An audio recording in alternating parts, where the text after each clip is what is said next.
Blades of Steel is an arcade-style hockey game developed by Konami and released on the Nintendo Entertainment System in 1988. As soon as the title screen, it is obvious Blades of Steel is a special game. Hearing an announcer actually say Blades of Steel is pretty impressive and blew me away as a kid. This just sets the tone, however. The presentation and attention to detail is present in nearly the entire game. After selecting from Exhibition, a single game, or Tournament, which is a playoff of sorts, you select a team and hit the ice. Of course, the match doesn't simply start, but a ridiculously catchy jingle plays while the players skate in formation onto the ice. The announcer then yells "face off" and the real magic begins. Blades of Steel is an absolute dream to play. Despite the primitive hardware, there is some real depth to the controls and the gameplay. Blades of Steel does an awesome job simulating the momentum of skates on ice. Changing directions is somewhat slow, requiring you to anticipate your opponents and react to where they will be,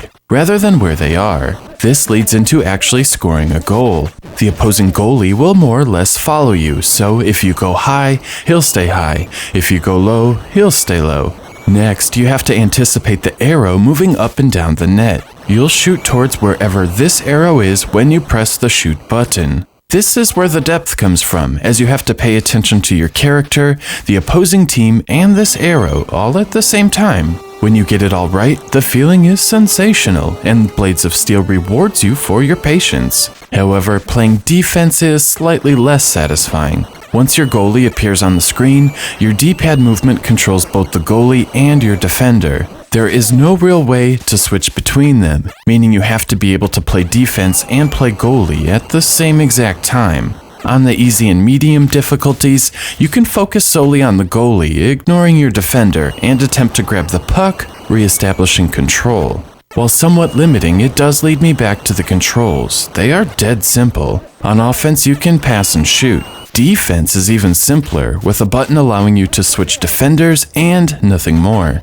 It makes Blades of Steel very easy to pick up and play, even if you've never played a hockey game in your life. It reminds me a bit of other iconic arcade sports games like NBA Jam, with controls easy enough for anyone to jump in and play, yet contains enough subtleties and depth to keep veterans coming back for decades. As I alluded to earlier, the attention to detail is terrific. The puck is large and easy to keep an eye on. The opposing player with the puck flashes, as does the player you are currently in control of. There is a halftime show where you can play a Gradius minigame while Jackal and Contra are advertised. Even better is a Rock'em Sock'em robot-style fighting minigame when you engage in a fight with your opponents. In addition to the terrific controls and gameplay is the audio presentation. Blades of Steel features plenty of awesome jingles, a half-dozen voice samples giving some semblance of commentary, whistle sounds, and the appropriate organ track when a goal is scored, the soft hiss of the crowd cheering, and just the right blend of 8-bit video game sounds when you pass a puck or check on an opponent. It is truly wonderful, and I love how the designers avoided having background music, instead letting the sounds of the game create the soundtrack organically.